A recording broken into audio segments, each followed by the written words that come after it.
Well, hello there, and welcome to my kitchen table. It's a place in most homes where we can sit with family and friends and just talk for hours. Let's see where we're off to today. Today we are off to the city of Chester in the northwest of England. The city is a truly breathtaking experience, especially for those with a thirst for history. It's full of it. As an example, Chester's Cathedral is over 1,000 years old, and it has Europe's finest examples of medieval carvings. Definitely something to look at, and definitely a place to visit if you are into history. So, if you're ready, take a seat and I'll tell you a story. In July 2016, the neonatal unit of the Countess of Chester Hospital stopped accepting premature babies born before 32 weeks gestation. It was reported that this was partially due to an unexplained high mortality rate. Instead, they diverted them to other hospitals in the northwest, such as Liverpool Women's Hospital, Alder Hey Children's Hospital, also in Liverpool, and Arrow Park Hospital on the Wirral. Now, my first question is, partially due? Partially due to an unexplained high mortality rate? What's the rest of the explanation? A series of investigations were started to find out the reasons for the sharp rise in deaths, with an independent review being carried out by the Royal College of Paediatrics and Child Health and the Royal College of Nursing. Now, despite this report finding some staffing levels inadequate, the trust what we have in the UK is like each area has its own trust. In fact, I think Liverpool's got two, and the trust are the ones that manage that section of the National Health Service for that area. So in this case, the trust were unable to identify the cause or causes of the high death rate, finding no single factor or cause identified to explain the increase seen in mortality numbers. Well, they didn't look hard enough, did they? And their reporting and investigation procedures definitely need to change. Lucy Letby is a state registered nurse from Hereford, which is actually not far from the Welsh border in the UK. She started work at the neonatal unit in the Countess of Chester Hospital in January 2012, after graduating from the University of Chester with a nursing degree with honours. She'd also worked in the unit as a student nurse during her 3 years training.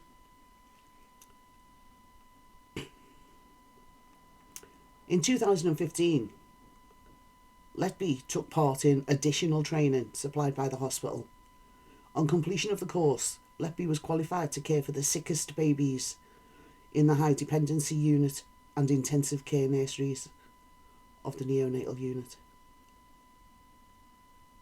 So, if you were wondering why it took her over 3 years to start her murder spree, it's because she wasn't qualified to work on that part of the unit. Although, it's believed that there was a trial run in November 2013 when a baby born at 34 weeks gestation was being cared for on the ward. She was tiny, but she was healthy. When Mum entered the room, Letby was next to the incubator, totally expressionless. As Mum approached the incubator, to see how her little one was doing, Letby left without saying a word. Within minutes, the baby crashed. An alarm sounded. A nurse ran in and pressed the code or emergency call button, and doctors were able to intubate the tiny little girl and stabilise her. Luckily, the little angel survived. And there were no more unexplained incidents like this until June 2015. Letby was working on the neonatal unit at the time of the high mortality rate. which was 2015 to 2016. She was appointed as the designated nurse for several of the babies, but not all of them. Letby was moved off the ward to clerical duties in June 2016 to June 2018. This was after consultants from the hospital suspected the high infant mortality rate were not medically explicable and were the result of actions of Lucy Letby.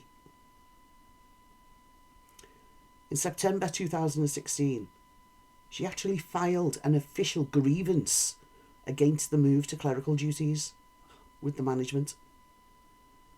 In May 2017, the Trust brought in Cheshire Police to assist with the ongoing review.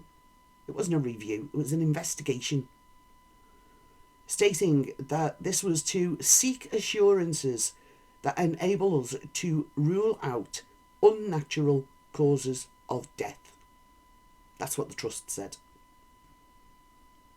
So why did it take 11 months after moving her into clerical duties for them to get the police involved? It beggars belief. It really does. Letby was arrested and bailed on the 6th of July 2018 as the police continued their inquiries. She was re-arrested on the 10th of June 2019 in connection with 8 alleged murders and 9 alleged attempted murders of babies. She was bailed again and re-arrested on the 10th of November 2020, and on the 11th of November 2020, Lucy Letby was formally charged by police with 8 counts of murder and 10 counts of attempted murder. At this point, she was remanded in custody. And about bloody time. How can the police bail someone, or basically in the UK, they just send them home and say, you've got to come back on this date?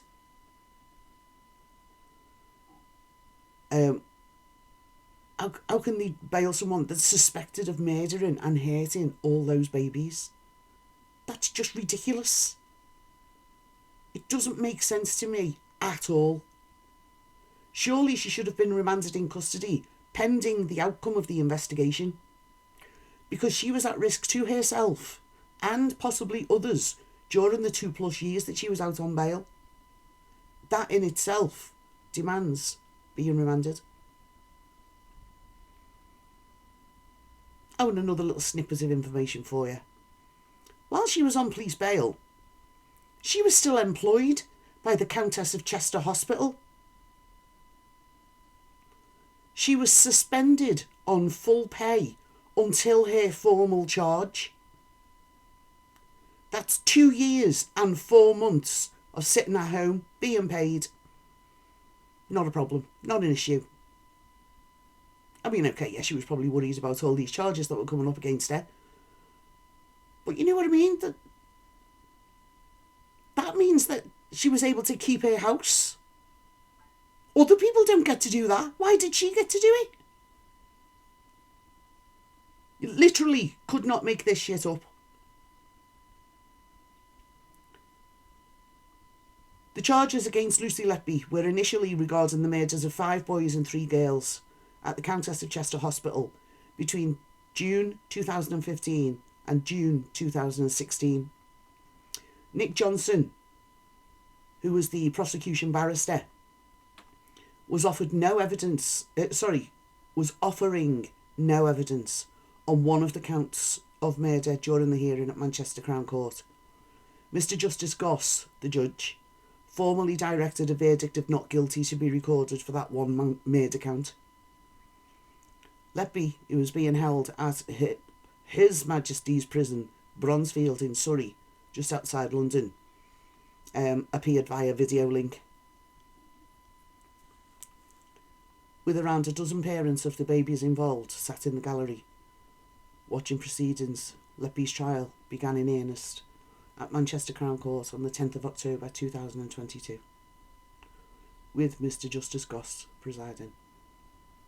The case was expected to conclude after 6 months. I think that was wishful thinking.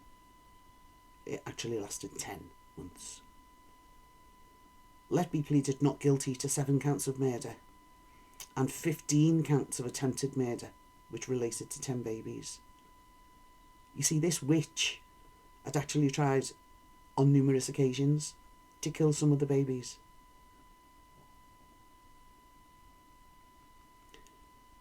The victims could not be named in any reports and were referred to as child or baby A to child or baby Q. Letby's parents also attended the trial. They were there every day. The prosecutor, Nick Johnson, KC, said that Letby was a constant malevolent presence in the hospital's neonatal unit and that Letby had searched for parents of several babies on Facebook. This was later revealed to be on 11 separate occasions, as well as sending one family a sympathy card, which arrived on the day of the child's funeral.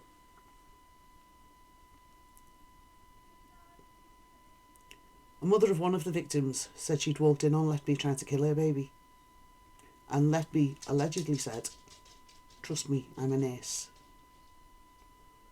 when she was interrupted.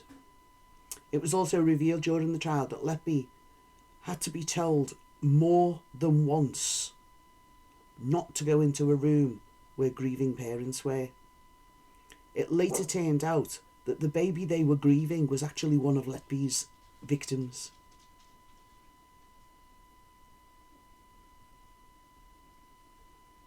Jurors heard from a doctor who can't be named for legal reasons, although I don't know what those legal reasons are, who was on shift the night that child B fell ill.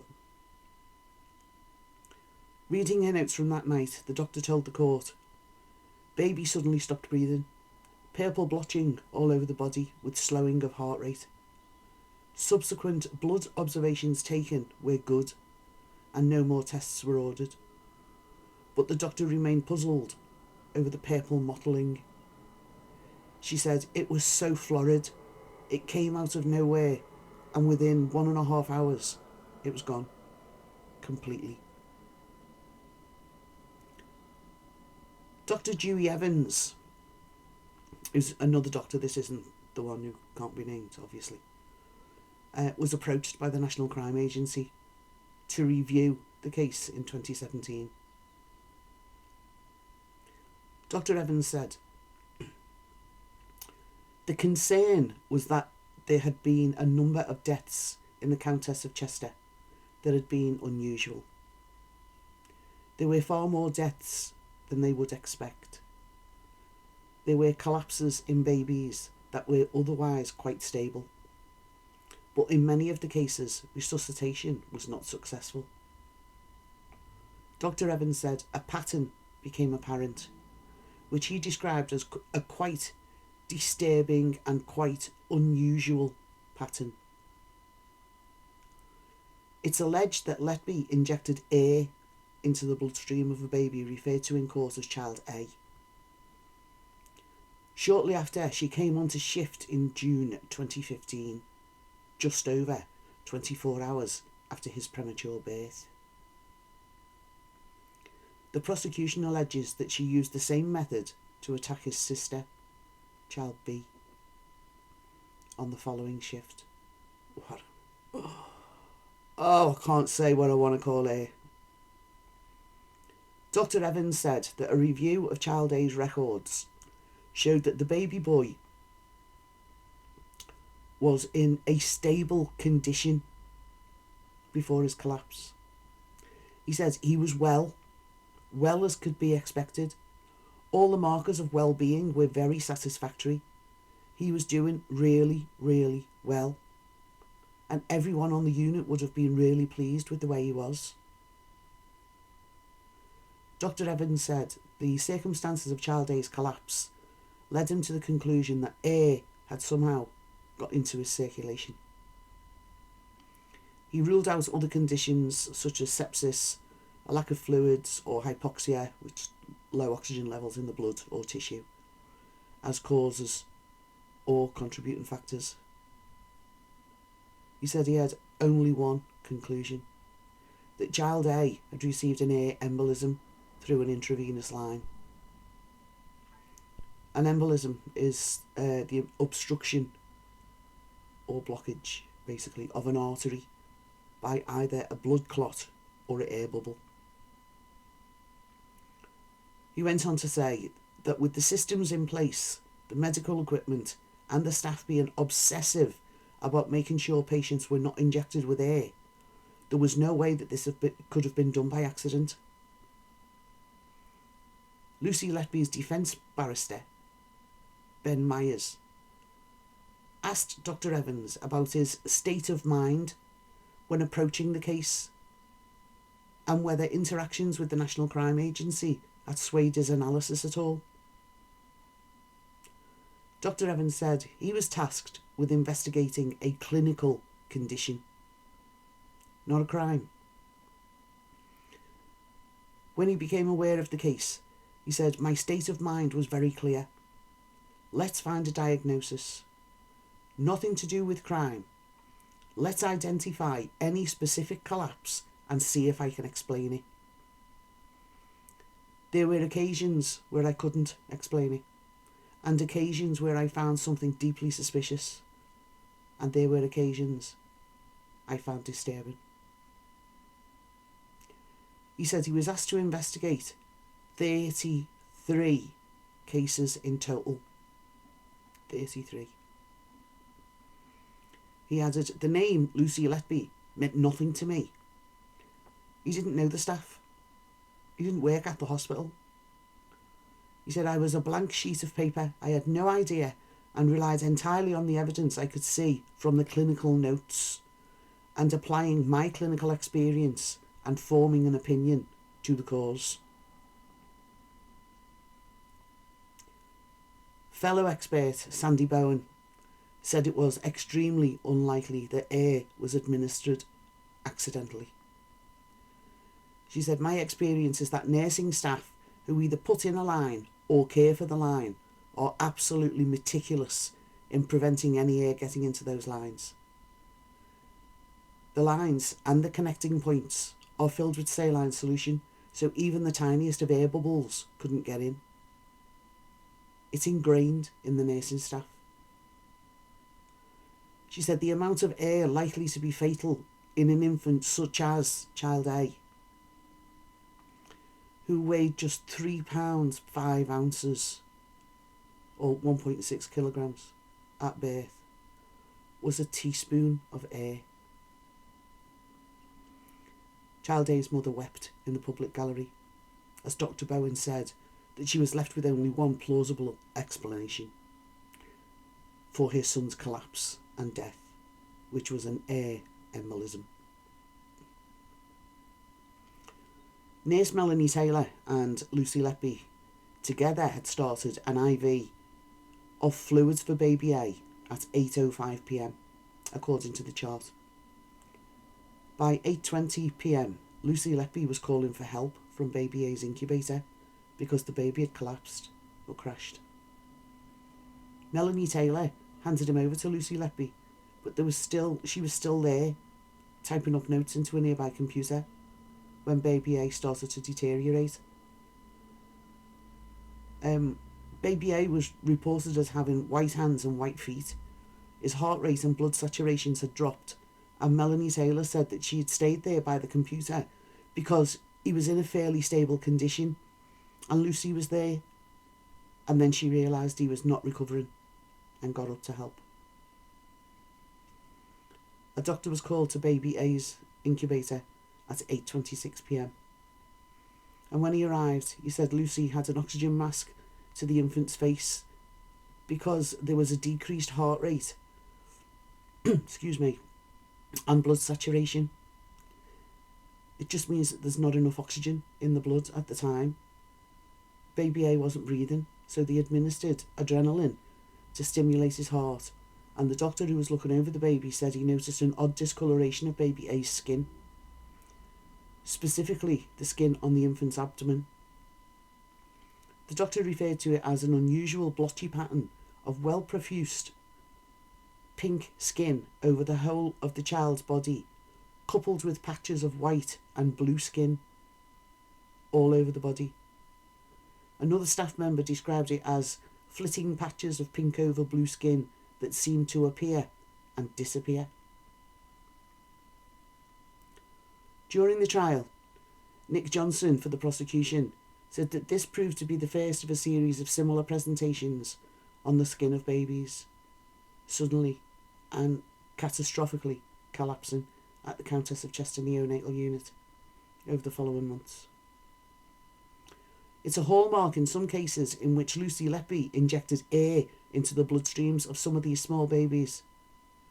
As the medical staff desperately worked on baby A, his parents were rushed into the room, and they claim that a nurse, who was believed to be Lucy Letby, approached them and asked them if they are religious and would they like to say a prayer. Dr. Jerome explained to the parents of baby A that even if he could bring their son back, get his heart started again, get the blood flowing again, that their newborn son would have severe brain damage, and he needed their permission to stop the CPR. Baby A's mother said the only thing I could bring myself to do was nod.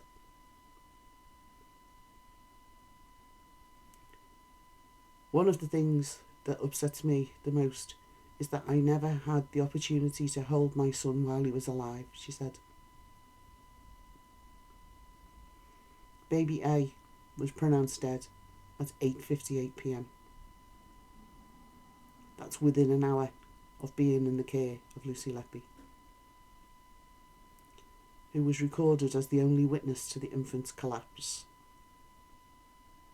His body was placed in what they call a hot cot next to the incubator of his twin sister, baby B, before being handed to his mother so that she could hold her child for the very first time against her bare chest before letting him go. But Lucy Letby did something strange. As soon as she got home from her night shift, Lucy searched for the parents of baby A and baby B on Facebook. You see, what she wanted to do was wallow in their grief. She wanted to see if they'd put any notices on Facebook about the baby dying, so she could wallow in their grief. When the police later asked her why she'd done it, Lucy said she had no recollection of doing it. But if the evidence is there on her computer, I guess she must have. The court was told that when Lucy Letby was on the night shift at the hospital, there was a rise in collapses and deaths on the night shift. And then when she was moved to the day shift, the collapses and deaths followed her there.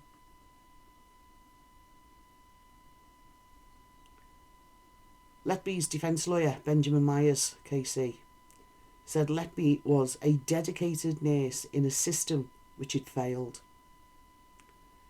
He claimed that the prosecution's case was driven by assumption that someone was doing deliberate harm, combined with the coincidence on certain occasions of Miss Letby's presence. That was no coincidence, you silly man.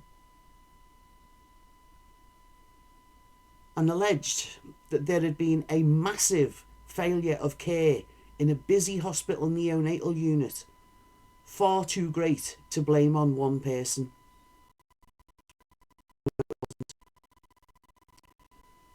A bad tradesman always blames their tools. The court was shown texts sent by Lucy Letby to her friends, one of which discussed the baby deaths, which Letby described as sad and cruel and heartbreaking. Later adding, "It's not about me or anyone else. It's those poor parents who have to walk away without their baby. It's so unbelievably sad." Letby had also told a colleague that taking child A to the mortuary was the hardest thing that she's ever had to do.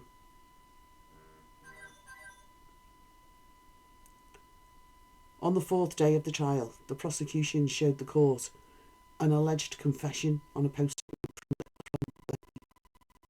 which said, "I am evil, I did this," and that she killed them on purpose because she wasn't fit to take care of them. The defence argued that the note was an anguished outpouring of a young woman in fear and despair when she realises the enormity of what's being said about her. In the moment, to herself. So why did she write it down? Put it on a post-it note and stick it on a fridge? He said Letby had written it when she was dealing with employment issues, including a grievance procedure with the NHS Trust. That's, when she filed a grievance about being moved off the ward and into clerical duties. Several other post-it notes from Letby were shown in court, two of which said, "Why? How has this happened?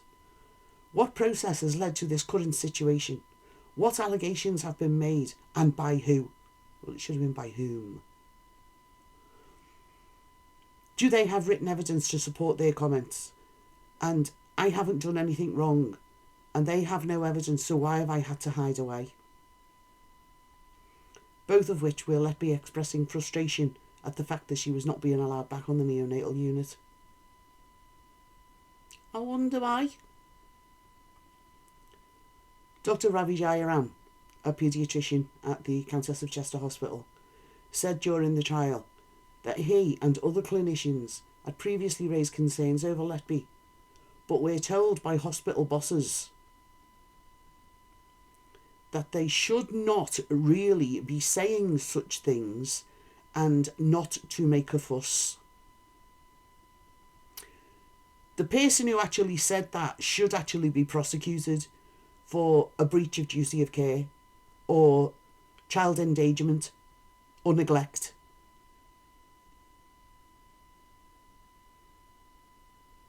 But they weren't. Another doctor attending the trial said that one of the babies was about to be transferred to another hospital, and Letby told the doctor, "He's not leaving here alive, is he?" This was about an hour before the child actually died.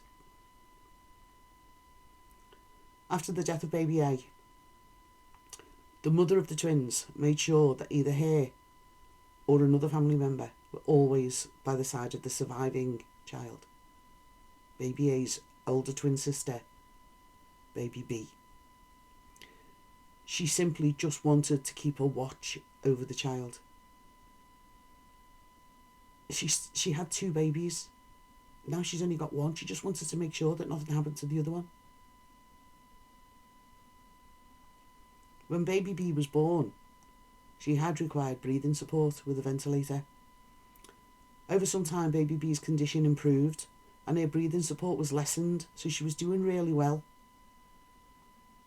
On the night shift, from June 9th into June 10th, this is the night shift that Lucy Letby was assigned two different babies, but neither one of those babies was baby B. Baby B had a different assigned nurse and a separate room to where Lucy Letby was supposed to be working.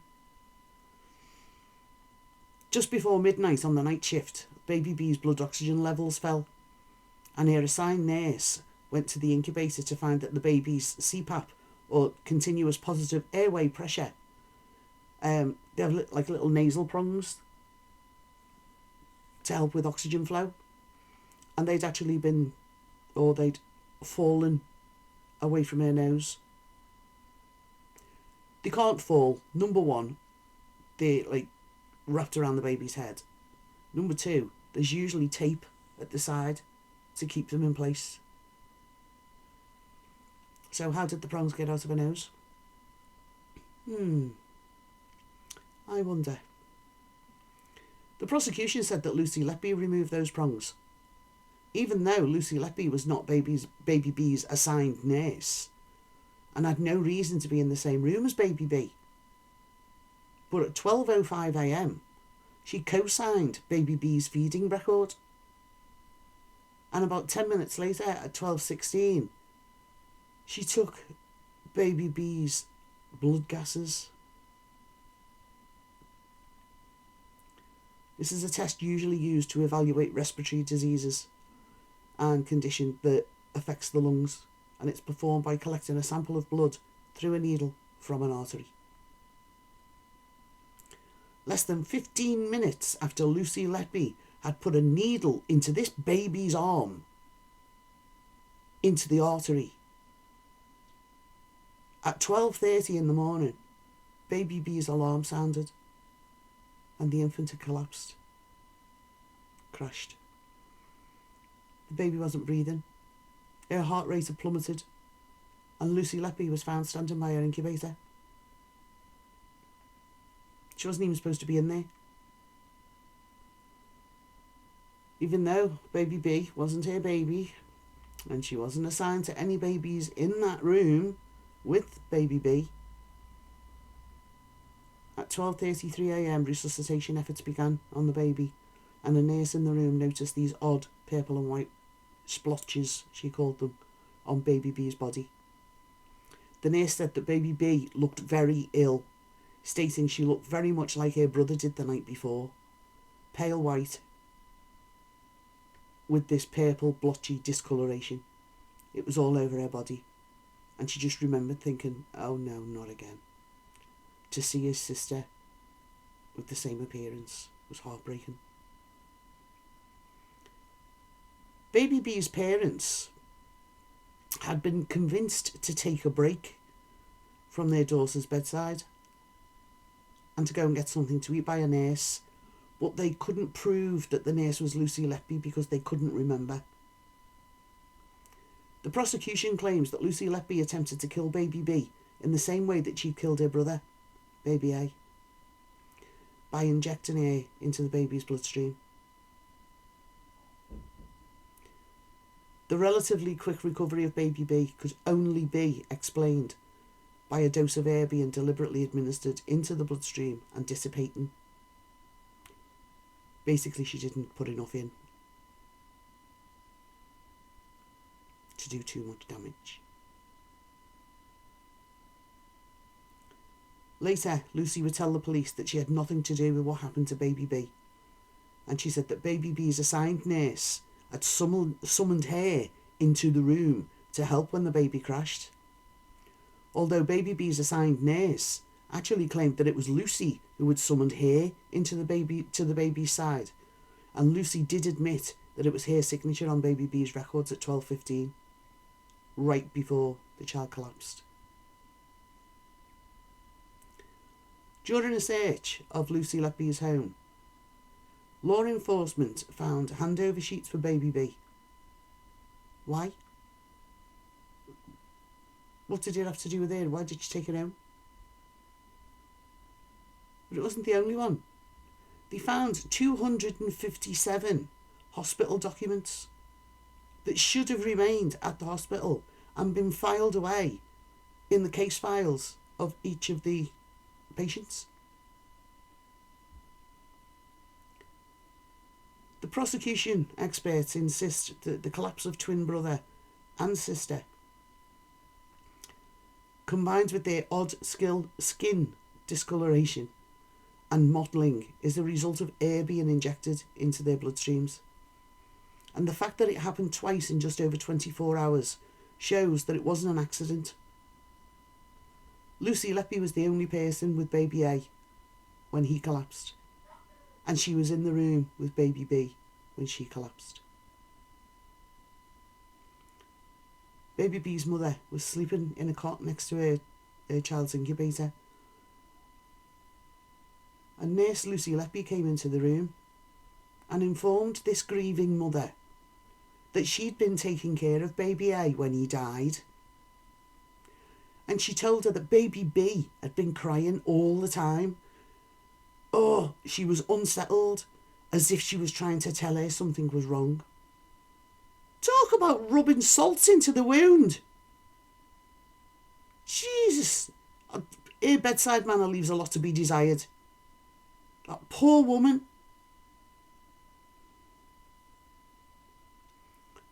Letby messaged some co-workers about baby A and baby B. On June 9th, before her next shift started, Lucy responded to a nurse who had asked her if she was okay. And Lucy said that she was a little upset because she thought they'd done everything they could possibly do to save baby A's life, even under the very difficult and very sad circumstances. She wrote, "I haven't had much sleep and I don't really want to see the parents, but it's got to be done. I said to another nurse that I can't look after baby B because I don't know how I'm going to face the parents. Dad was on the floor crying and begging me, don't take our baby away, when I took him to the mortuary. It was heartbreaking. It's the hardest thing I've ever had to do. Hopefully have a more positive one tonight."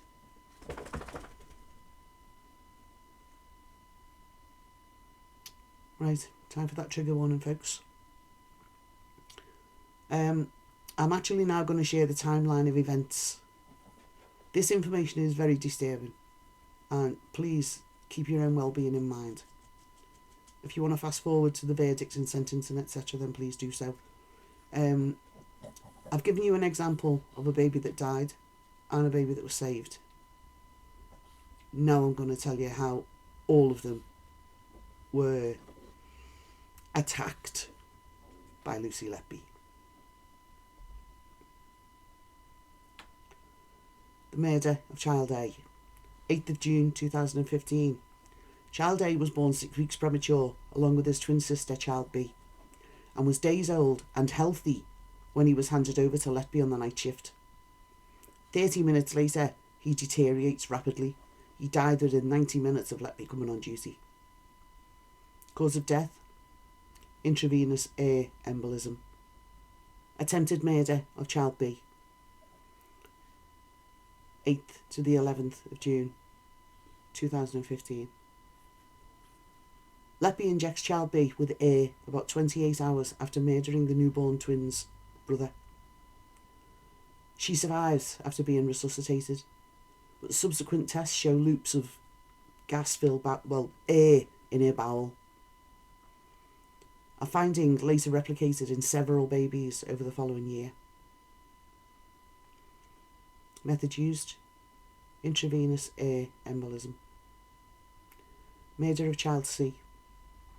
Child C was born 7 weeks premature, weighing 800 grams or £1.12, but was in good condition.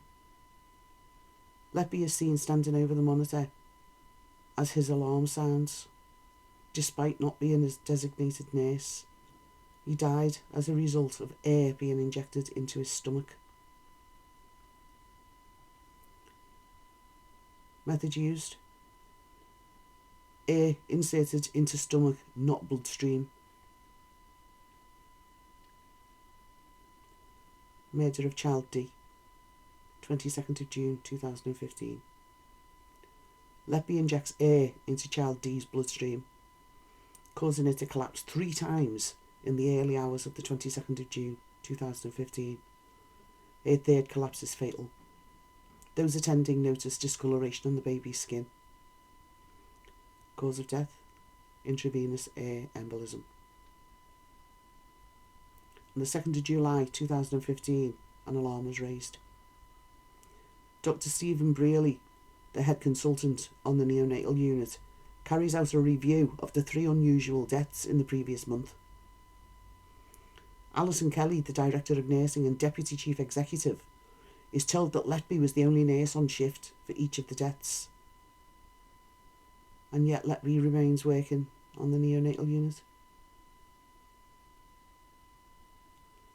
Murder of child E. August 4th, 2015. Child E was born 7 weeks premature, along with his twin brother, child F, and weighed less than 1.4 kilograms, or 3 pounds. His mother walks in on Letby trying to murder the newborn after arriving on the unit with his milk.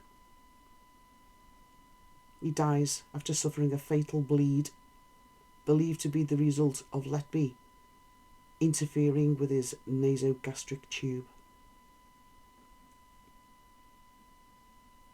Cause of death: intravenous air embolism and bleeding from trauma.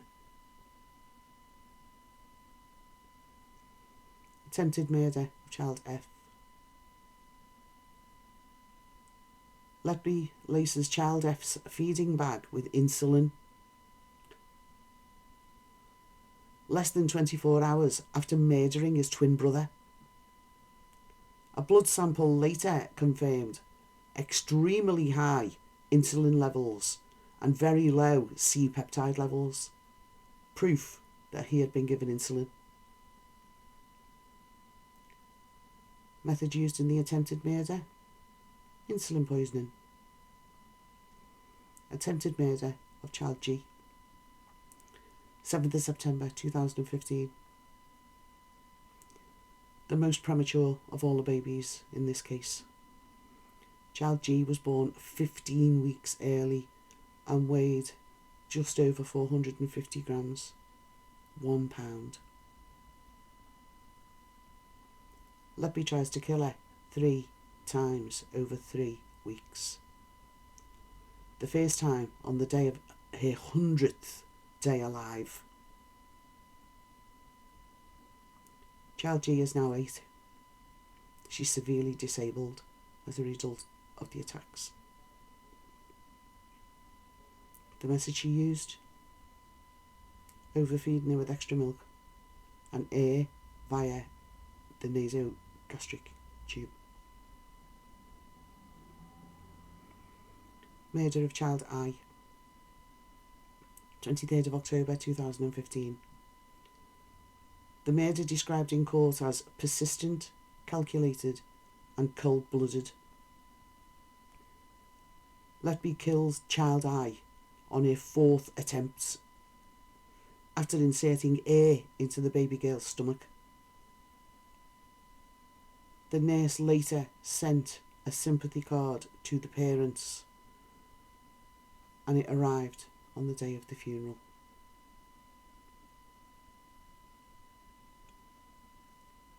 Method used to murder her: air inserted into the stomach.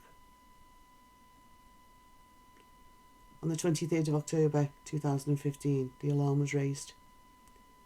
Brewery becomes increasingly concerned following the death of child I. Another staffing review finds Letby was present at more unusual deaths. Another consultant, Dr. Ravi Jayaram, alerts management to their concerns, but is told, do not make a fuss. Letby remains working on the neonatal unit. 8th of February 2016, alarm was raised again. A thematic or full review ordered by Brewery finds several common links in 9 unusual deaths since June 2015. Letby's connection to the mortalities is mentioned at a meeting called to discuss the report, which was sent to the medical director, Ian Harvey. Brewery requests an urgent meeting with executives, but no meeting takes place until May 2016. That was in February.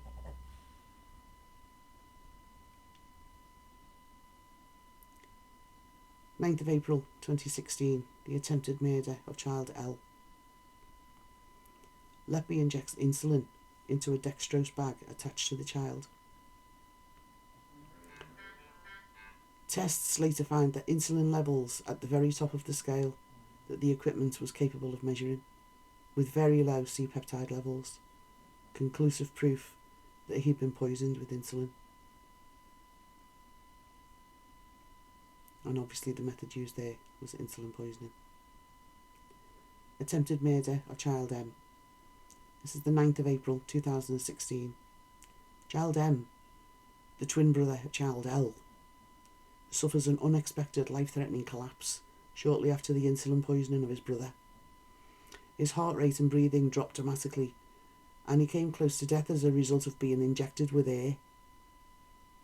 He survived, but suffered brain damage as a result of this attack.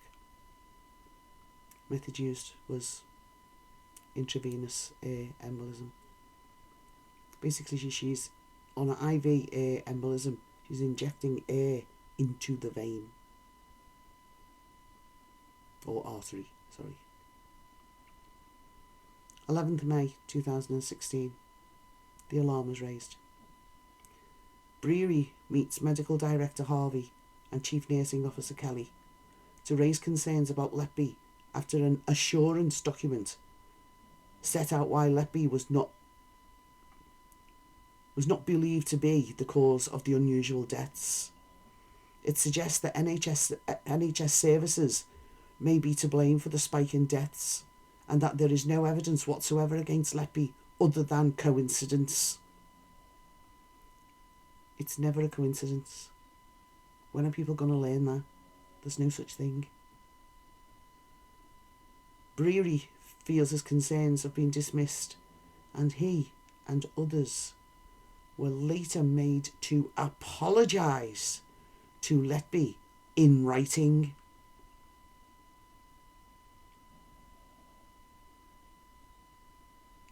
Sorry, I had to give up my job first. Attempted murder of child N. 3rd of June 2016. Letby tries to kill child N. Days after he's born. The newborn boy has haemophilia, a condition that causes severe bleeding because the blood doesn't clot too well. Letby uses this as a cover to attack him by thrusting his nasogastric tube into his throat rather than down his throat. This should cause trauma. So the method used here was an air embolism and the thrusting of the gastric tube into the throat, which caused a major bleed. Murder of child O. 23rd of June 2016. Letby murders the first of 2 triplets a day after returning from holiday in Ibiza. Child O has been a perfectly healthy baby and was due to go home when he collapsed unexpectedly. Post-mortem x-rays showed a higher than normal amount of gas in his body. That's air. And it's believed that Letby murdered him by injecting air into his nasogastric tube. And that was his cause of death. Air via the nasogastric tube. And trauma. Murder of child P. Shortly after killing child O, Letby turns to his days-old triplet brother. The nurse pumps air into the boy's stomach via his nasogastric tube while feeding him milk at 6 p.m. 13 minutes after his brother had died. Experts believe this excess air shattered the little boy's diaphragm. Doctors believe he will make a full recovery, but as they ready him for another hospital, Letby says he's not leaving here alive, is he? And she'd made a similar remark when child C fatally collapsed a year earlier. Cause of death? Air via the nasogastric tube. 24th of June 2016. Alarm raised. This was the tipping point. It comes following the unexpected deaths of child O and child P. They're 2 of 3 triplets. God, what them parents must have gone through. Brewery phones the duty executive, Karen Rees, on the evening of Friday the 24th of June 2016 to say Letby has to be removed from the unit. Rees insists Letby is safe to work and is happy to take responsibility if anything happens to other babies when Letby is involved. How dare she? She put lives at risk. And what's this take responsibility? They're not her babies. attempted murder of child Q, 25th of June 2016. This is the final incident, and it was the attempted murder of child Q. The day after she killed child P, she injected him with excess air and a clear fluid, possibly water or saline, into his stomach via a nasogastric tube. The baby was later transferred to another hospital where he went on to make a rapid recovery. Letby herself gave evidence to the court in May 2023 and claimed that she was made to feel as if she was incompetent but meant no harm.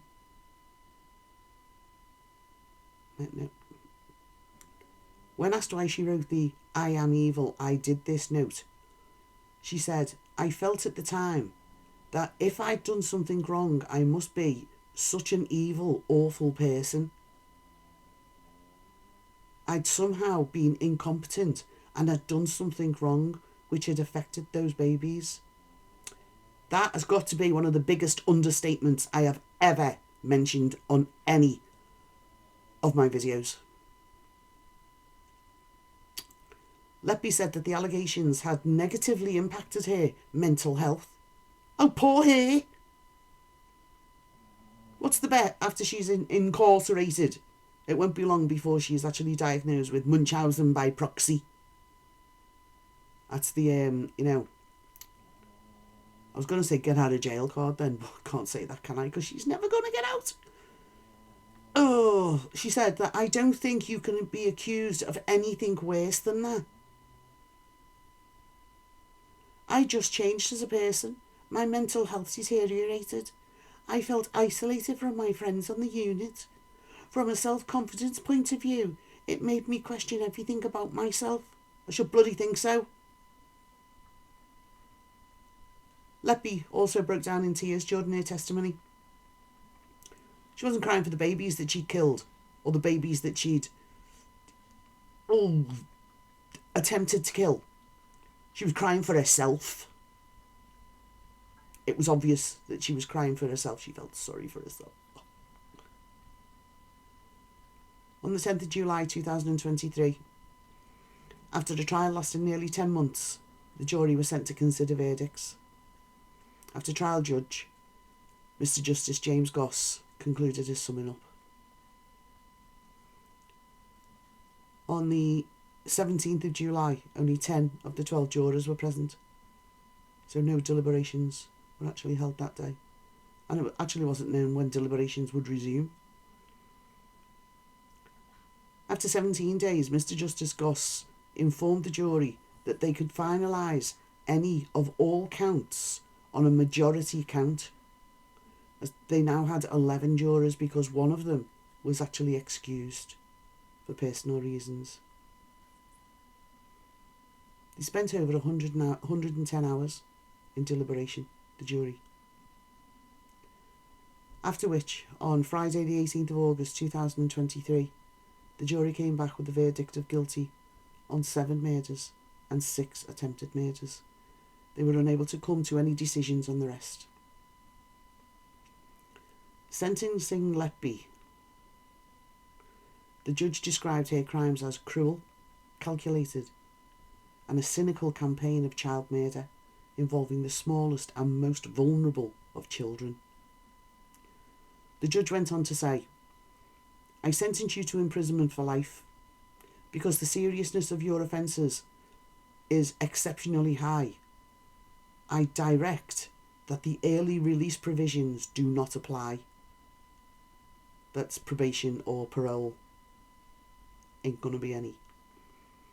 "The order of the court, therefore, is a whole life order on each and every offence, and you will spend the rest of your life in prison."